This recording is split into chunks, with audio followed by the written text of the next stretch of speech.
Hello my dear student, welcome back my YouTube channel math with rock. आज start करेंगे series set PYQs का जो हमारा next lecture है। अभी हमने तीन लेक्चर्स इसमें हमने ऑलरेडी बना रखे हैं। अगर आपने उसको नहीं देखा है जाकर देखें। बहुत सारे आपको शॉर्टकट मेथड्स और बहुत सारे आपको कॉन्सेप्ट जो आप एग्जाम हॉल में कैसे क्वेश्चंस को सॉल्व करोगे, सारे ट्रिक हमने डिस्कस किए हैं।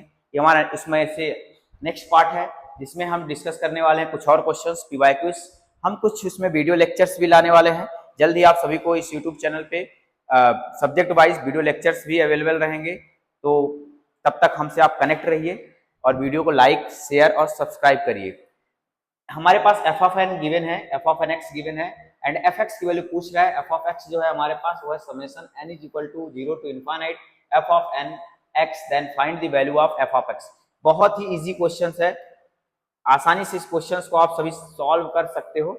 बस थोड़ा सा मैथमेटिकल कॉन्सेप्ट यूज करो। हमारे पास गिवन है f of n x is equal to x square upon 1 plus x square की पावर एन है, ठीक है। और क्या एफ ऑफ एक्स की वैल्यू क्या है? F of x is equal to summation n is equal to 0 to infinite f of n of x. एक काम करो, जब इसको आप ओपन करोगे तो ये क्या आ जाएगा? एन की जगह 0 से स्टार्ट होगा, f of 0x plus f of 1x plus f of 2x plus f of 3x up to dash dash dash. यानी 0 से जब स्टार्ट करोगे समेशन को, मैंने क्या किया 0 से ओपन कर दिया।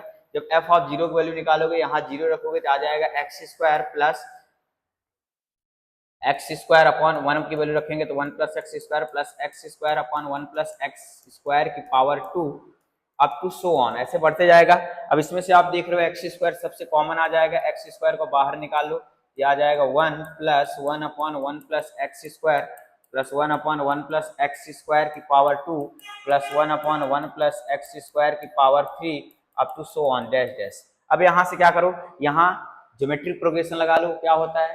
ए plus a r square up to dash dash dash infinite term का जो सम आता है वो आता है a upon 1 minus r if r की वैल्यू लेस देन 1 है और 0 से ग्रेटर है। तो यहाँ से जब लगाओगे आप एक्स स्क्वायर आ जाएगा।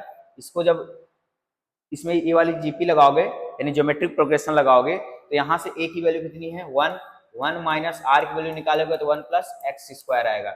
इसको आप सॉल्व करो, जैसे ही सॉल्व करोगे तो आपके पास आएगा एक्स स्क्वायर। साथ साथ आप लोग भी इसको सॉल्व करते चलो। तो यहाँ से 1 upon 1 plus x square minus 1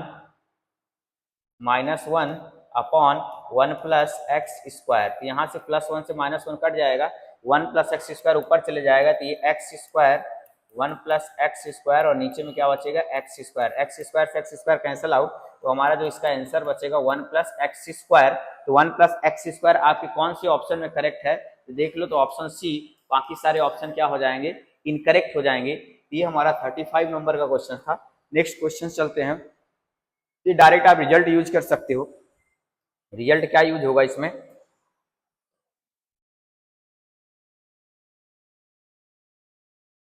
अगर आपको सीधा सीधा पता है कि एफ ऑफ एन क्या है, एफ ऑफ एन एफ पे यूनिफॉर्मली कन्वर्जेंट है। एक बार स्टेटमेंट आप इसको पढ़ लो पूरा अच्छे से, फिर इसके बाद बताओ क्या है।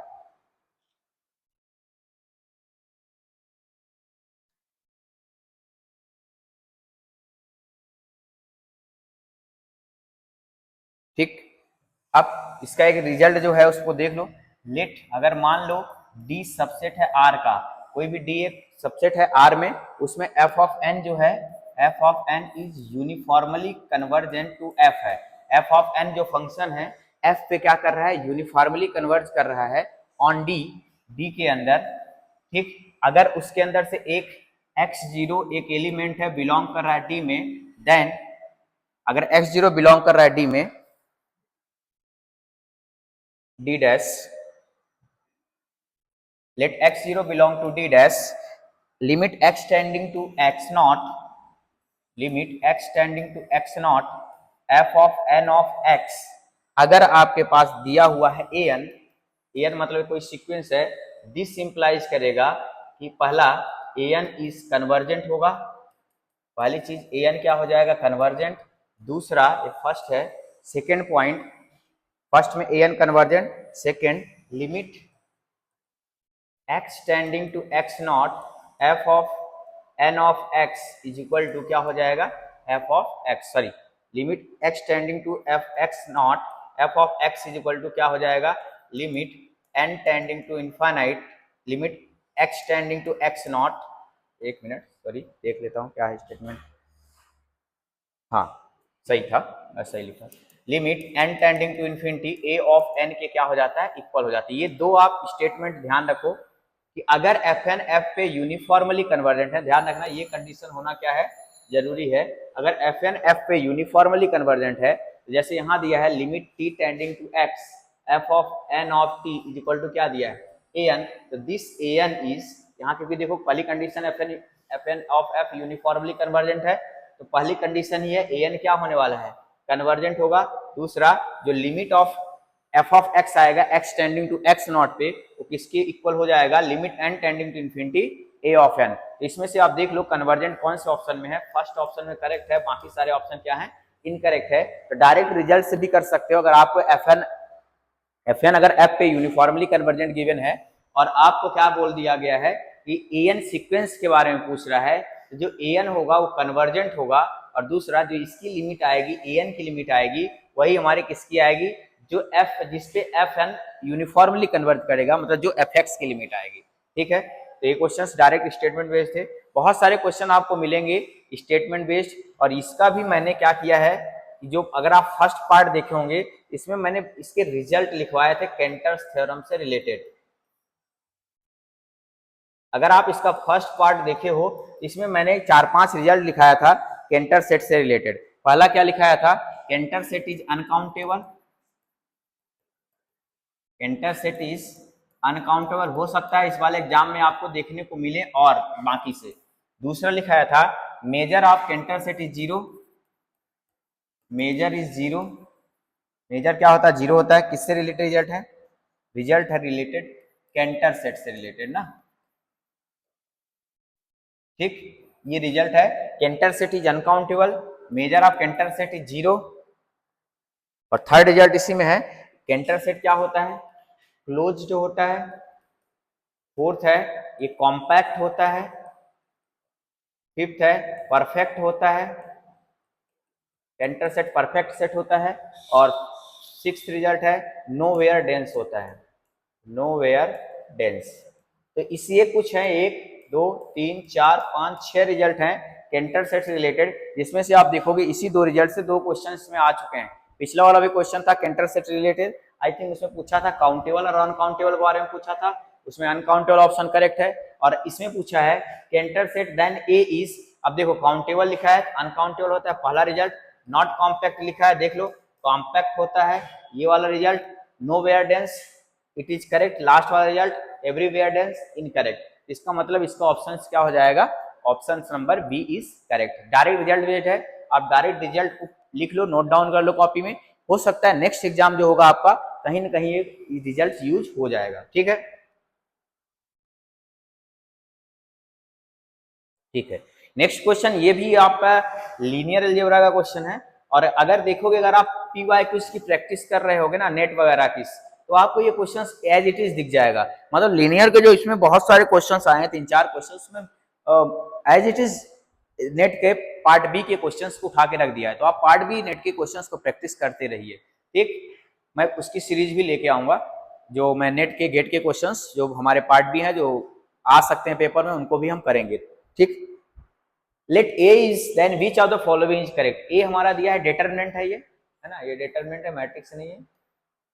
तो determinant A is polynomial of degree 2, सब डिटरमिनेंट के बारे में आपका ऑप्शंस बनाया है। तो हमारा काम क्या होगा, ए का डिटरमिनेंट निकालना, पहले निकाल लेते हैं 1, और क्या आ जाएगा 1 माइनस टी, फिर माइनस टी 1, तो यहां से हमारे पास डिटरमिनेंट आएगा 1 minus T 1 minus 2t।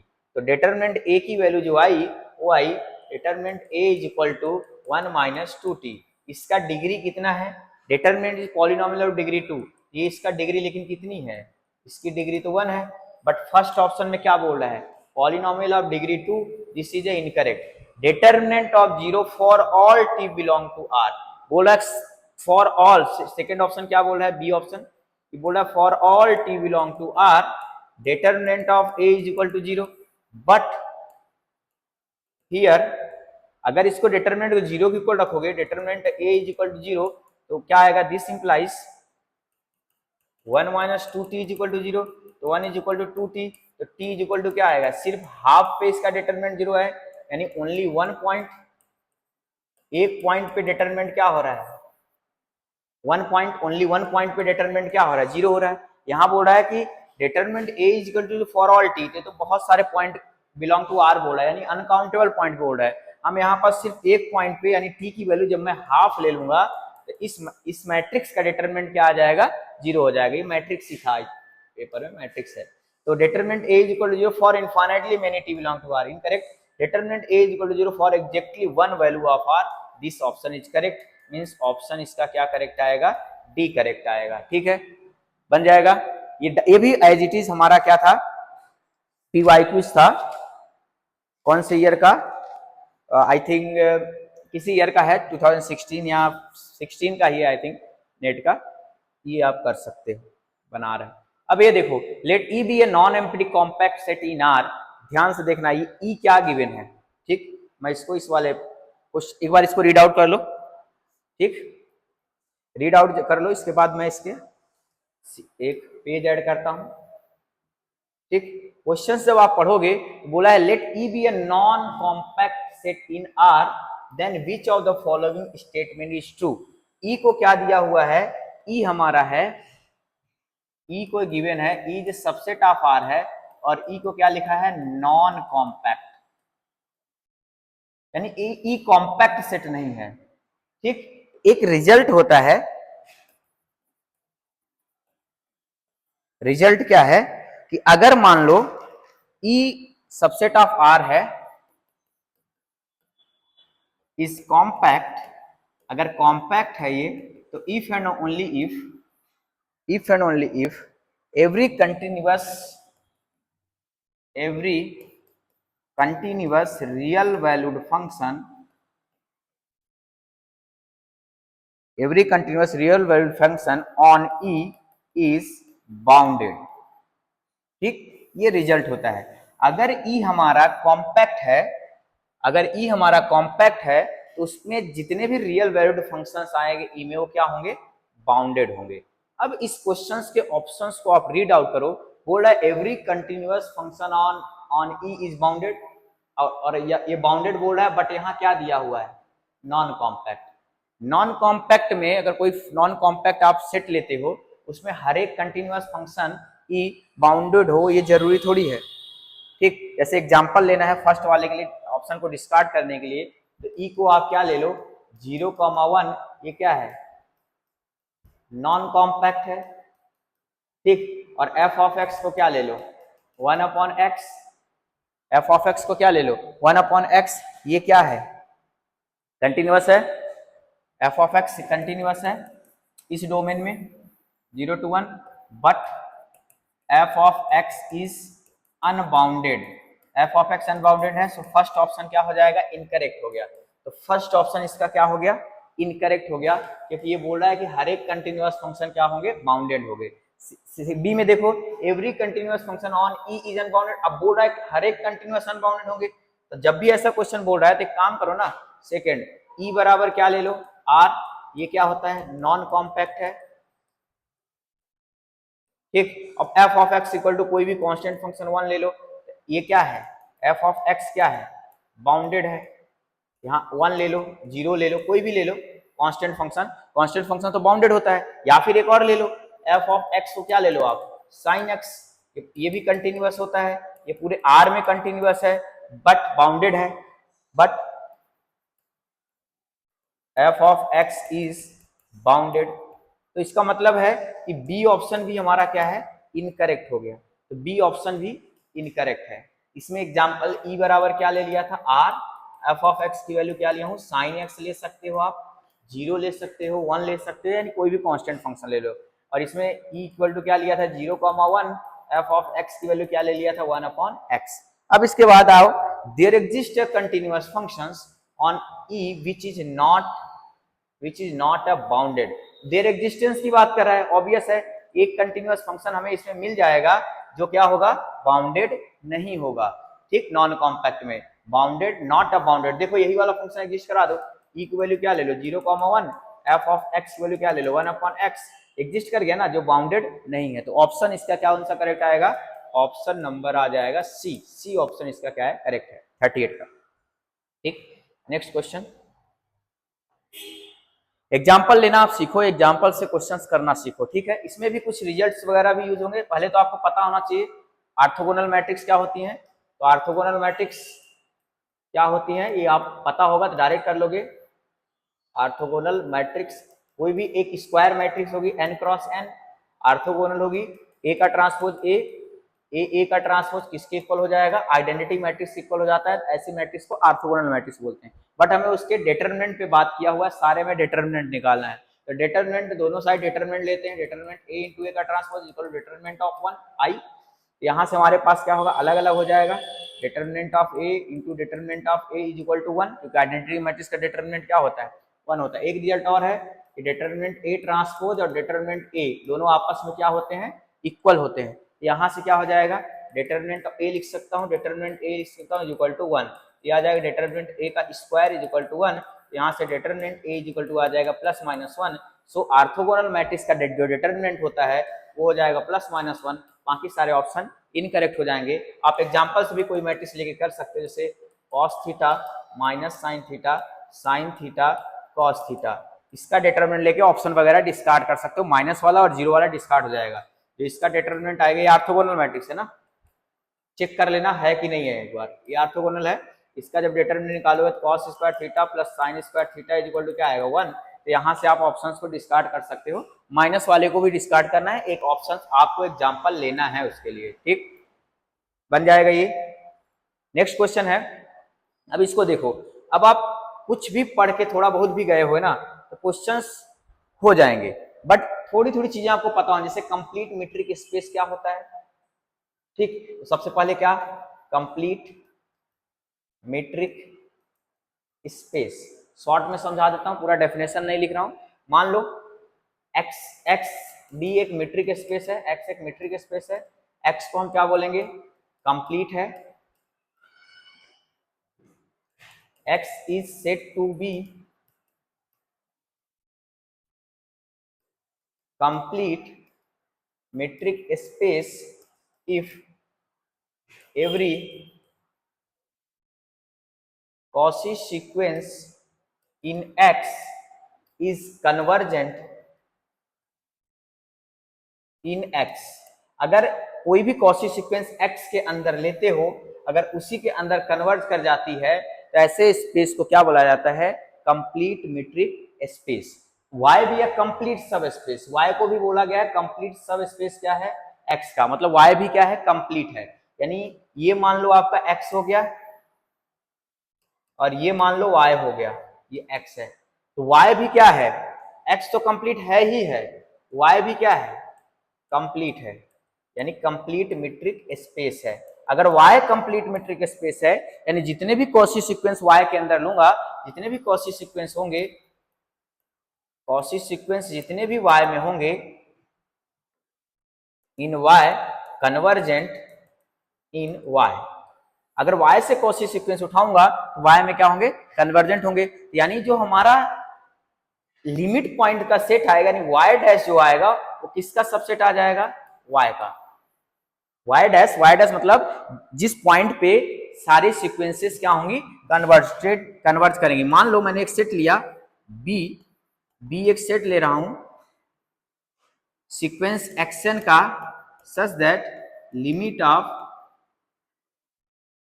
n tends to infinity x of n is equal to x and x belong कर रहा है y में। ठीक, एक b सेट है जितने सीक्वेंस है, और xn भी हमारे क्या देखना है, xn भी कहां बिलोंग कर रहा है, y में। xn एक सीक्वेंस है जो y के अंदर से आ रही है, उसकी लिमिट पॉइंट जो है x है वो भी y में आ रहे हैं, तो b डैश जो होगा set of all limits points होगा, तो b डैश जो होगा वो सबसेट हो जाएगा किसका, y का। ठीक, तो उस सेट को मैं क्या बोल दिया, y dash, b dash is subset of y। ठीक, अगर मैं इसका y को दिखाना है क्या है, y क्लोज्ड है क्या, ओपन है क्या है।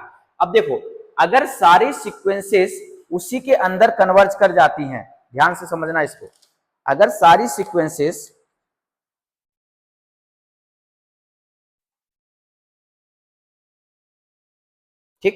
सारी सीक्वेंसेस अगर उसी के अंदर कन्वर्ट कर जाएंगी, अगर y डैश सबसेट है y का, तो y का क्लोजर इज इक्वल टू क्या होगा, y यूनियन y का डैश।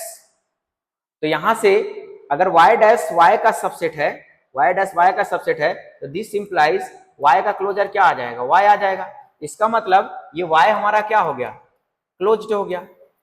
अगर आपको ये समझ नहीं आया तो डायरेक्ट स्टेटमेंट भी है, अगर कोई भी कंप्लीट मीट्रिक स्पेस सब स्पेस है, कंप्लीट सब स्पेस, तो उस y को क्या होना पड़ेगा, क्लोज्ड होना पड़ेगा, क्योंकि वो सारे y के अंदर सारे लिमिट पॉइंट्स आ जाएंगे। अगर कोई भी सेट अपने सारे लिमिट पॉइंट को कंटेन करता है तो वो क्या हो जाता है, क्लोज हो जाता है। y में जितने भी कॉची सीक्वेंस है y उसी के अंदर कन्वर्ट कर रहे हैं, y के अंदर ही, तो y हमारा कैसा हो जाएगा, क्लोज सेट हो जाएगा। तो आप चाहे ऐसा सॉल्व कर लो या फिर डायरेक्ट आप स्टेटमेंट के थ्रू चले जाओ, y हमारा कैसा होगा, क्लोज सेट होगा, बाकी सारे ऑप्शन क्या होंगे, इनकरेक्ट। तो ये ध्यान रखना, कंप्लीटनेस इज नेसेसरी है। y अगर कंप्लीट सब स्पेस है तो y को क्या होना पड़ेगा, क्लोज होना पड़ेगा। ठीक है, तो आप यहां से मैंने कुछ आइडिया दिया है, एग्जैक्ट इस तरीके से आप सोच सकते हो कि किस तरीके से हम सोच रहे हैं। ठीक, बाकी स्टेटमेंट से डायरेक्ट हो जाएगा। एक मिनट, कौन कौन सा क्वेश्चन है अभी। ये क्वेश्चन है, विच of the following matrices is not a diagonalisable. ये भी लीनियर अलजेब्रा का क्वेश्चन है, और ये भी हमारा समझोगे आप कि ये भी नेट का ही क्वेश्चन है। अब इसमें कुछ रिजल्ट हैं, a matrix is said to be diagonalizable. Matrix को हम डायगोनलाइजेबल बोलेंगे कब, कुछ रिजल्ट्स रखते हैं हम लोग। पहला, आइगन वैल्यू क्या हो, if distinct eigen value, if A has a distinct eigen value, एक रिजल्ट ये है, अगर उसके पास अगर डिस्टिंक्ट आइगन वैल्यूज हैं, इसके मैं आइगन वैल्यू निकालता हूं, लेमडा की वैल्यू निकालता हूं, अगर डिस्टिंक्ट है तो मैट्रिक्स क्या हो जाएगी, डायगोनलाइजेबल। दूसरा, arithmetic multiplicity of A is equal to क्या हो जाए, geometric multiplicity of A, then matrix is diagonalizable. और दो से ही आपके क्वेश्चंस हो जाएंगे। ठीक, आप इसमें अब आइगन वैल्यूज निकालो। जैसे ये वाला है, कोई भी मैट्रिक्स उठा लो, इसके जो आइगन वैल्यूज आएंगे, बी का जैसे उठाता हूं, ए को देखोगे ना, ऑप्शन ए, ऑप्शन ए जो है, जो मैट्रिक्स है वो कैसी है, सिमेट्रिक है, सिमेट्रिक मैट्रिक्स। और सिमेट्रिक मैट्रिक्स क्यों है, यहाँ एक आई जे और ए जे आई आपस में इक्वल है। कोई मैट्रिक्स सिमेट्रिक होती है उसका क्या होता है, ए का ट्रांसपोज ए के इक्वल हो जाता है। इस तरीके के मैट्रिक्स क्या होती हैं, सिमेट्रिक होती हैं। तो ये हमारी सिमेट्रिक है, और सिमेट्रिक मैट्रिक्स क्या होती हैं, डायगोनलाइजेबल होती हैं आर में, डायगोनलाइजेबल ओवर आर। ठीक, इसमें डायगोनलाइजेबल पूछा है, आर और सी का कुछ नहीं बताया, इसलिए हम डायगोनलाइजेबल ओवर आर भी कंसीडर करेंगे। तो ये ऑप्शन हमारा क्या होगा, इनकरेक्ट, क्योंकि नॉट डायगोनलाइजेबल पूछा है। या फिर आप क्या करो, इसका कैरेक्टरिस्टिक पॉलिनोमियल बना लो।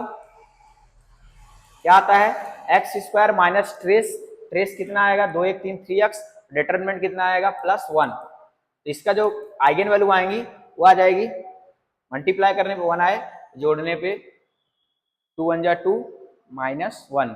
ठीक, अब इसका आप आइगन वैल्यूज निकालोगे तो इसकी आइगन वैल्यूज फाइंड करना, यानी इसमें x की वैल्यू फाइंड करना, वो क्या आएंगी, डिस्टिंक्ट आएंगी। कैसे पता चलेगा डिस्टिंक्ट आएगी, आप इसका डिस्क्रीमेंट निकालो। डिस्क्रीमेंट क्या होता है, बी स्क्वायर माइनस 4ac।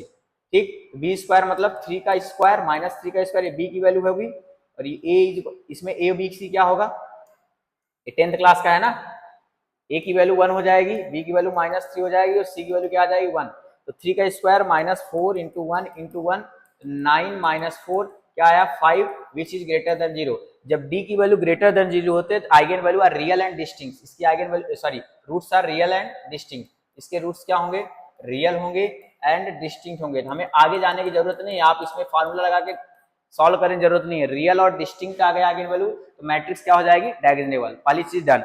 दूसरा वाला, ये हमारा ट्रायंगुलर मैट्रिक्स है, इसकी आइगन वैल्यू बी वाले का देखोगे, बी वाले में क्या दिया हुआ है, जो x square minus 3x plus 2 is equal to 0। इसमें जब सॉल्व करोगे तो ये आ जाएगा x -1, इसका फैक्टर आ जाएगा x -2। तो x की वैल्यू जो आएगी, लेमडा की वैल्यू 1 और 2 आएगी। ये भी क्या है, x की वैल्यू, उसी को हम लेमडा बोल रहे हैं। ये भी क्या है, डिस्टिंक्ट है, ये भी डिस्टिंक्ट है, तो ये भी मैट्रिक्स क्या होगी, डायगोनल होगी। ऑप्शन बी भी इनकरेक्ट होगा। ऑप्शन सी को देखोगे, इसको डायरेक्ट निकालने जाओगे तो x square plus 1 is equal to 0, x is equal to plus minus iota आएगा। ये डायगोनल ओवर सी है, ये कॉम्प्लेक्स नंबर है, डिस्टिंक्ट है। ये भी ऑप्शन क्या हो जाएगा, इनकरेक्ट। ऑप्शन डी करेक्ट होगा। आप देख लेना इसका एम जो आ रहा है, ऑप्शन डी को देख लेना एक बार, 1 1, ऑप्शन डी, ऑप्शन डी में दिया हुआ है 1 1 0 1। इसका जो लेमडा 1 आएगा वो 1 आएगा, लेमडा 2 भी क्या आएगा 1, यही इसकी आइगन वैल्यूज हो जाएंगी। तो अर्थमेटिक मल्टीप्लिसिटी ऑफ लेमडा कितना आ गया, 2। अब इसका ज्योमेट्रिक मल्टीप्लिसिटी निकाल लो, वो क्या आएगा, 2 minus rank of A minus lambda I यानी 1 आई। तो क्या आ जाएगा, 2 माइनस ए माइनस 1 आई करोगे तो एक बन जाएगा 0 0 1 0। ठीक, इसका रैंक निकालना है, यानी रैंक ऑफ 0 0 1 0। इसका जब रैंक आएगा 1 आएगा, 2 माइनस 1, ज्योमेट्रिक मल्टीप्लिसिटी इसकी कितनी आ गई, 1 आ गई, और अर्थमेटिक मल्टीप्लिसिटी इसकी कितनी है, 2 है। तो M is not equal to GM, और जब एम और जीएम इक्वल नहीं होते तो matrix is not diagonalisable, matrix not diagonalisable. तो ऑप्शन नंबर कौन सा इसका करेक्ट आ जाएगा, डी ऑप्शन इसका क्या आ जाएगा, करेक्ट आ जाएगा। ठीक है, ठीक है। ये क्वेश्चंस देखो, इसको ट्राई करो। सबसे पहले तो डायमेंशन ऑफ यू निकालना है आपका, ये यू है और ये एक मैट्रिक्स दी गई है। तो सबसे आसान क्या होगा, रैंक निकालना मैट्रिक्स का। इसमें भी रैंक, इन तीनों में 3 बोला है, इसमें 2 बोला है, तो एक ऑप्शन तो वैसे भी डिस्कार्ड हो जाएगा। तो रैंक ए निकाल लो या फिर डायमेंशन ऑफ यू निकालो। ये जो इक्वल टू 0 दिया है, इसका मतलब इससे हम जो इक्वेशन दिया है यू में जो इक्वेशन है, यू के पहले ए का नहीं देख रहे हैं ना, यू का देख रहे हैं। क्या गिवन है, a plus 2b minus 3c is equal to 0, 2a plus 5b plus 2c is equal to 0, 3a minus b minus 4c is equal to 0। जब भी आपको ऐसा इक्वेशंस दिया हो और इज इक्वल टू 0 दिया हो, डायमेंशन की बात करें, तो आप रैंक नहीं निकालना, आप क्या निकालना, मैट्रिक्स बनाओ, उस मैट्रिक्स क्या निकालना, नलिटी निकालना, वही उस स्पेस की क्या होती है, डायमेंशन होगी। तो पहले मैं इससे बनाऊंगा मैट्रिक्स बनाऊंगा, तो मैट्रिक्स क्या बन के आएगी, इसमें मैट्रिक्स जो बन के आएगी वो आएगी 1 2 3 2 5 -1 और आ जाएगा -3 2 -4। अब ये मैट्रिक्स बन के आई, एक बार क्यों ना मैं इसका डिटरमिनेंट निकाल लूं। अगर डिटरमिनेंट नॉन जीरो आया तो मैट्रिक्स फुल रैंक मैट्रिक्स होगी। तो मान लेता हूं इसका बी नाम दिया, डिटरमिनेंट बी निकाला, 1 -25 4 जा +2 -2 ये वाले को -8 -6 -3 -2 -15। तो आप यहां से देखोगे -18 देख लेना क्या आता है, +28 +51। ये पक्का डिटरमिनेंट इसका क्या आएगा, नॉन जीरो आएगा। तो क्लियरली यहां से हमें विजुअल हो रहा है कि हमने जो निकाला कि रैंक ऑफ मैट्रिक्स बी, मतलब इसका जो रैंक निकाला, rank of B is equal to क्या आ गया, 3, यानी फुल रैंक मैट्रिक्स है ये। तो इसका रैंक 3 है, तो नलिटी ऑफ बी क्या आएगा, वो क्या करते हैं, rank plus nullity is equal dimension, dimension कितना होगा 3, तो क्या होगा 3 - 3 इज इक्वल टू क्या होगा 0। तो नलिटी ऑफ बी कितना आ गया 0। नलिटी अगर बी 0 आया तो डायमेंशन ऑफ यू कितना आएगा 0 आ जाएगा। तो आप देख लो डायमेंशन ऑफ यू 3 दिया है, डायमेंशन ऑफ यू 1 दिया है, डायमेंशन ऑफ यू 1 दिया हुआ है। इस ऑप्शंस में करेक्ट है, डायमेंशन ऑफ यू 0 दिया है। तो मैंने अगर इसको निकालता, अगर इसका रैंक निकालने चले जाता, 3 ऑप्शन मैच होते, इसलिए मैंने इस u का क्या निकाला, नलिटी क्यों, जब भी इक्वेशन देख लो, ध्यान से देखो, इक्वेशन इक्वल टू 0 दिया जाएगा तो आप रैंक न निकाल के नल स्पेस की डायमेंशन को फाइंड करो, वही उसकी क्या कहलाती है, डायमेंशन होती है। डायमेंशन ऑफ नल स्पेस आपसे पूछ रहा है, इसलिए डायमेंशन ऑफ यू इसका क्या हो गया 0 आ गया, बन जाएगा। ठीक है, अच्छे क्वेश्चन हैं, ये भी बहुत इजी क्वेश्चन है। अब आपको इसमें क्या बताऊं, एंगल पूछा है, फार्मूला अगर याद होगा cos theta is equal to क्या होता है, इनर प्रोडक्ट अगर दो वेक्टर हैं अल्फा और beta upon norm of alpha norm of beta. अब यहाँ अल्फा समझो ये है मैट्रिक्स है, ए बी का इनर प्रोडक्ट खुद डिफाइन करके दे दिया है, A comma B is equal to क्या है, a1 b1 plus a2 b2 plus a3 b3 plus a4 b4। कहने का मतलब है a1 का इस b1 के साथ मल्टीप्लाई A2 का B2 के साथ, A3 का B3 के साथ, A4 का B4 के साथ। अगर इनर प्रोडक्ट ऑफ अल्फा और बीटा निकालूंगा, इस वाले मैट्रिक्स का ये अल्फा है और ये बीटा है, तो क्या हो जाएगा 1 into 0, 1 into 0 plus 0 into 2 plus 1 into 0 plus 1 into 0। यहाँ से पता चला कि ये 0 आ गया। अब हमें नॉर्म अल्फा भी निकाल सकते हो आप, नॉर्म बीटा भी निकाल सकते हो, बट क्लियरली देख रहे हो ऊपर में क्या आ गया, cos theta is equal to ऊपर में 0 upon norm alpha norm beta. अगर ऊपर 0 आ गया तो इसका मतलब क्या होगा, cos theta is equal to 0, तो cos थीटा कितने 0 पे 0 होता है, cos पाई बाई 2 पे, तो थीटा इज इक्वल टू यहाँ से कितना आ जाएगा, एंगल बिटवीन 2 पाई बाई 2 यानी 90 डिग्री इन दोनों के बीच का एंगल आएगा। तो pi by 4 incorrect, pi by 3 incorrect, pi by 2 correct, बाकी सारे इनकरेक्ट। बहुत इजी क्वेश्चन है, सिर्फ ये एंगल का फॉर्मूला याद रखना था। इनर प्रोडक्ट में जो cos थीटा यानी दो वेक्टर्स के बीच में एंगल लेना है, ये a1 b1 खुद इनर प्रोडक्ट डिफाइन करके दिया है, ठीक, और ये दो मैट्रिक्स दे दिया। अब नॉर्म अल्फा अगर आप निकालोगे, नॉर्म अल्फा हमारा क्या होगा, अगर मान लो निकालना चाहते हो तो ये जैसे मैट्रिक्स a1 a2 a3, क्या आएगा a1 का स्क्वायर प्लस a2 का स्क्वायर प्लस a3 का स्क्वायर प्लस a4 का स्क्वायर, इस तरीके से स्क्वायर प्लस के इसका हम क्या निकालते हैं, नॉर्म निकालेंगे। तो कर लोगे इसको, ठीक है। इसके बाद आपका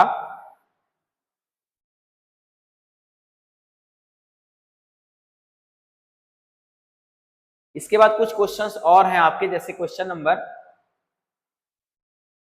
ये क्वेश्चन है विच ऑफ द फॉलोइंग, इसको एक बार चेक कर लो आप, बनाओ, वेक्टर सब स्पेस का क्वेश्चन है ये।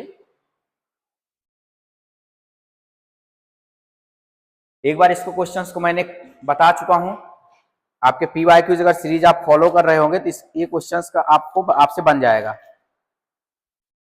देखो, ट्राई करो और आंसर दो, जल्दी देखो। अगर आपसे जो क्वेश्चन समझ नहीं आता आप कमेंट बॉक्स में जरूर बता दिया करो, मैं नेक्स्ट पार्ट में उसको जरूर डिस्कस करूंगा और डिटेल में डिस्कस करूंगा, ठीक। अब इसमें आप which of the following subset of R three, ये ऑप्शन थोड़ा सा कंप्लीट नहीं है, तो आप which of the following subset of R three constitutes, ये थोड़ा मिसिंग हो गया है, यहां से देख लेना, constitutes a subspace R3, a subspace R3 for x is equal to xy1 xy2 xy3, ठीक। सब स्पेस ना, मतलब कौन सा सब स्पेस बना रहा है ये आपको देखना है। तो मैंने क्या बताया था पहले वाले में, सब स्पेस वाले कंडीशन में क्या बताया था कि अगर W is a subspace of vector space V if zero belong कर जाए W के अंदर, जीरो होना जरूरी है पहली बात। दूसरा, alpha and beta belong to W, A and B belong to F, then A alpha plus B beta belong करना चाहिए W में। अगर ये दोनों कंडीशन सेटिस्फाई करता है तो सब स्पेस है, अदरवाइज सब स्पेस नहीं है। अब देखो ऑप्शन से पहले ऑप्शन ये देखो B, all x with xy1 is equal to xy2 plus 1। अगर आप इसमें जीरो रखोगे, 0 इज इक्वल टू 0 प्लस 1 यानी 1 इज इक्वल टू 0 पॉसिबल है क्या, इनकरेक्ट। तो ये ऑप्शन क्या हो जाएगा, इनकरेक्ट है, क्योंकि जीरो बिलोंग नहीं कर रहा है, इस वाले में जीरो बिलोंग नहीं करेगा, ठीक है। इस वाले में देखो all x with positive xy1 xy2 xy3, मतलब बोल रहा है कि xy1 xy2 और xy3 की वैल्यू हमेशा जीरो से बड़ी होंगी, तो इसमें भी जीरो बिलोंग करेगा क्या, नहीं। ये भी ऑप्शन क्या हो गया, इनकरेक्ट, क्योंकि पॉजिटिव मतलब जीरो से बड़ा, तो ये भी इनकरेक्ट हो गया। अब इसमें बोला एनी कांस्टेंट के, all x with xy1 xy2 any constant के, अगर मान लो यहाँ 1 आया, अगर k की वैल्यू जीरो हो गई तो ये सब स्पेस बना देगा, ठीक, बट k की वैल्यू जैसे ही नॉन जीरो होगी ये सब स्पेस फॉर्म नहीं करेगा, तो ऑप्शन डी भी इनकरेक्ट हो जाएगा, ऑप्शन ए बस इसका क्या आएगा, करेक्ट आएगा, ठीक है, बन जाएगा। समझ में आया, सब स्पेस में ये डेफिनेशन लगाना है। मैक्सिमम क्वेश्चन जीरो से डिस्कार्ड हो जाते हैं, किसी किसी केस में आपको ये चेक करना पड़ता है, ठीक। ये क्वेश्चन देखो, ये देखो 10th 12th लेवल का क्वेश्चन है, अगर बनाओगे तो बन जाएगा f of x is equal to क्या गिवन है हमारे पास, मॉड ऑफ एक्स। इसको जब ओपन करोगे तो minus x x, x is less than 0 और x is greater than is equal to 0। F dash of x पूछा है, एफ माइनस और एफ प्लस पे इसका डेरिवेटिव पूछा है, तो एफ डैश ऑफ एक्स निकालोगे तो क्या आ जाएगा, -1 और +1, x value less than 0, x value greater than 0। But 0 पे इसकी लिमिट इसकी 0 पे डिफरेंशिएबल नहीं है, मॉड एक्स है ना, तो मॉड एक्स ऐसा होता है ग्राफ, ठीक, ये x होता है और ये -x होता है। तो mod of x, f of x is equal to mod of x is not differentiable at x is equal to 0। x equal to 0 पे डिफरेंशिएबल नहीं है, बट हमें 0 पे पूछ ही नहीं रहा है। बोला 0 का लेफ्ट बताओ, 0 का लेफ्ट कितना आया, -1, और बोला 0 का राइट बताओ, 0 का राइट यानी 0 से बड़ा कितना आया, +1। तो -1 +1 कौन सा ऑप्शन में करेक्ट है, इसका ऑप्शन कौन सा करेक्ट आएगा, डी। देखो इसमें है -1 +1, डी, बाकी सारे ऑप्शन क्या होंगे, इनकरेक्ट। बस एक चीज ध्यान रखना कि मॉड x 0 पे डिफरेंशिएबल नहीं है, but f of x equal to mod x is continuous everywhere, हर एक जगह पूरे r में कंटिन्यूअस इन r कर लो, कंटिन्यूअस इन r, पूरे r में कंटिन्यूअस है, बट ये डिफरेंशिएबल नहीं है एट अ 0 पे, ठीक है। ये बहुत इजी क्वेश्चंस हैं, इसको आपको करना चाहिए। ये भी मैट्रिक्स का क्वेश्चन है, अभी भी लीनियर अलजेब्रा का है। अब इसमें आप कैसे चेक करोगे, ए क्यूब सब में है, यस है, आप ए क्यूब तो आएगा सब में। फिर इसके बाद ट्रेस निकालो, ट्रेस निकालोगे तो इसका जो बनता है एक्स क्यूब माइनस वाले ट्रेस आता है, ट्रेस ऑफ ए मैट्रिक्स है तो into x square, plus minus आते हैं 2 क्रॉस 2 के, माइनस का सम आता है, sum of 2 cross 2 minus into x, plus determinant of A is equal to 0। तो आपके हाथ में दो चीजें बहुत जल्दी निकालने आएगी, ट्रेस, पहले ट्रेस निकालो। तो ट्रेस देखोगे इसमें 4 दिया हुआ है, इसमें 5, तो दो ऑप्शन तो डिस्कार्ड हो जाएंगे। ट्रेस देखो इसका कितना है, ट्रेस ऑफ ए कितना है, 2 + 2 + 2 यानी 6 आ गया, तो ये एक्स क्यूब यानी ए क्यूब माइनस 6a² तो आएगा। तो देखो ए क्यूब, इसमें 6a² नहीं है, इनकरेक्ट, इसमें भी 6a² नहीं है, इनकरेक्ट। अब इसमें से और इसमें से देखोगे ये और ये, इसमें इसका डिटरमिनेंट जो दिया हुआ है ना 6 - 6 दिया हुआ है, तो डिटरमिनेंट निकालो। डिटरमिनेंट ऑफ ए जब आप निकालोगे कितना आ जाएगा, 2 4, आप भी निकालो साथ में, 4 - 1 +1 -2 +1 +1 1 - 2, तो कितना आ जाएगा ये, 2 × 3 और -1 आ जाएगा ये, और ये हमारा आएगा 1 - 2 -1, ये आ जाएगा 6 - 2, यानी इसका डिटरमिनेंट कितना आएगा 4, यहाँ +4i आएगा। अब देखो ये वाला में x², एक मिनट देख लेना डिटरमिनेंट क्या आ रहा है, चेक करो एक बार डिटरमिनेंट क्या आ रहा है, 4 तो आ रहा है, -4 आ रहा है, +4 आ रहा है। फर्स्ट रो 2 × 4 -1, ठीक है, फिर +1 लिखा, +1, फिर -2 आएगा, -2 +1, ठीक है, लास्ट वाले में गए 1 - 2 आएगा, 1 - 2, ठीक है, 1 × 2 = 2, 1 × 2, -1 - 2, इसका करें 1 - 2, तो यहाँ से हमारे पास ये आ गया। तो 4 में से 1 माइनस करोगे 3, 3 × 6, ये -2 + 1 -1, और ये आएगा हमारा -2 + 1 -1, और ये हमारा आ जाएगा 1 - 2 -1, ठीक, ये आ गया -6, 6 - 2 कितना आ गया, 4 आ गया, प्लस माइनस प्लस, सॉरी यहाँ माइनस आएगा, एक मिनट मैं ही गलत बना रहा था, यहाँ माइनस आएगा, तो ये 4 आया, तो यहाँ क्या आ जाएगा आंसर में 4i। अब इसमें देखो 4i किसमें दिया हुआ है, बी ऑप्शन दिया है, बाकी सारे क्या है, इनकरेक्ट है। तो जब भी आपके पास मैट्रिक्स हो 3 × 3 का हो या 2 × 2 का हो, इस वाले फार्मूले को आप फॉलो करो, ठीक, इस वाले फार्मूले को फॉलो करो, x³ माइनस ट्रेस a, फिर x² प्लस सम ऑफ 2 × 2 को माइनस लेना है, x minus determinant of a, plus minus plus minus, alternate चलता है। इसका ऑप्शन कौन सा करेक्ट आएगा, ऑप्शन नंबर बी इसका क्या आएगा, करेक्ट आएगा। एक चीज जानते हो, जब भी क्वेश्चन बनाओ ना, एक एक चीजों को देखो, क्या क्या चीजें डिफरेंट हो रही है, क्या चीजें सेम हो रही है, क्या क्या अगर हम निकाले तो जल्दी ऑप्शन डिस्कार्ड होगा। जैसे मैंने ट्रेस जब निकाला तो ये वाले से और ये वाला तो एक में से ही सही बचा, ये तीनों इसमें इसमें इसमें तीन में से एक ही सही होने वाला है। पहले वाले से ही हमें ट्रेस से ही दो गलत हो गए। डिटर्मिनेंट निकाला तो ये रॉन्ग हो गया, सही कौन सा आया, बी सही आया। ठीक, ये भी हमारा कॉची सीक्वेंस है, बट ध्यान रखना कंसीडर अ सब स्पेस। इसमें से ये जो दिया हुआ है एक तरफ ओपन है और वन की तरफ क्या है, क्लोज्ड है, ये सब स्पेस है। हमें पता है इन रियल लाइन में हम जानते हैं जो आर में होता है, रियल लाइन में आर में कहो ना यार है, आर में जो होता है वो कॉची जो सीक्वेंस होती है, Cauchy implies by implies convergent होती है। यानी जो कॉची है कन्वर्जेंट होगी, जो कन्वर्जेंट है वो कॉची होगी। यानी किसी भी एनी मटेरियल को छोड़ के अदर कोई मीट्रिक स्पेस है उसमें हमारी अगर एक्शन जो है ये कॉची इंप्लाइज कन्वर्जेंट हो जरूरी नहीं है। ठीक, in other metric space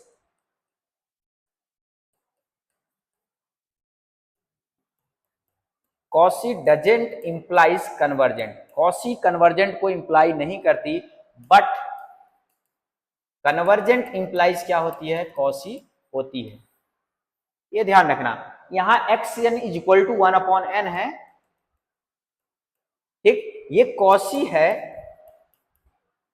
Cauchy sequence है, but x is equal to इस 0 1 में, x is equal to 0 open है क्लोज्ड 1 है, इसमें कन्वर्जेंट नहीं है, नॉट कन्वर्जेंट। कौन, xn is equal to 1/n। क्यों, क्योंकि इसका 0 है, 0 इस x में बिलोंग नहीं करता, इसलिए ये इस स्पेस में यानी इस सब स्पेस में कन्वर्जेंट नहीं है, not convergent but Cauchy. Option इसका सी करेक्ट होगा, बाकी सारे ऑप्शंस क्या हो जाएंगे, इनकरेक्ट हो जाएंगे। आज की वीडियो का लास्ट क्वेश्चंस ये है, आप इसको ऑप्शन से डिस्कार्ड करो। जैसे देखो a is equal to B is equal to C, आपको डी में दिख रहा है, डी ऑप्शन में दिख रहा है, हाँ दिख रहा होगा, तो आप a और b और c को सबको 1 1 ले लो ना, 1 is equal to 1 is equal to 1। सबसे पहले इजी वाला ऑप्शन उठाएंगे। अब इसमें से देखोगे तो 1 1 1 1 1 1 1 1 1, इसका रैंक कितना आएगा, क्या पूछा है, rank of matrix a is equal to क्या दिया है 1, इसका इस मैट्रिक्स का रैंक कितना होगा, rank of a is equal to 1 ही तो आएगा। ये कौन सी मैट्रिक्स बोलते हैं, जनरली इसको मिर्ची मैट्रिक्स बोला जाता है। ठीक, इसका जब रैंक निकालोगे तो ये रो दोनों क्या हो जाएंगे, 0, इसकी रैंक कितनी आएगी 1। यहाँ देखो यही ऑप्शन तो करेक्ट हो गया, बाकी सारे ऑप्शन क्या हो जाएंगे, इनकरेक्ट। बाकी आप ऑप्शन ले लेके इसको क्या कर सकते हो, चेक कर सकते हो। नेक्स्ट पार्ट के लिए बने रहिए, तब तक अच्छे से पढ़िए, तैयारी करिए, क्योंकि अक्टूबर में हमारा एग्जाम होने वाला है। तब तक के लिए थैंक यू सो मच। अगर आपको व्हाट्सएप वगैरह ज्वाइन करना है तो मैं लिंक इसमें ऐड कर दूंगा डिस्क्रिप्शन बॉक्स में, आप उसमें जाके ज्वाइन कर लीजिएगा। Thank you so much, happy learning.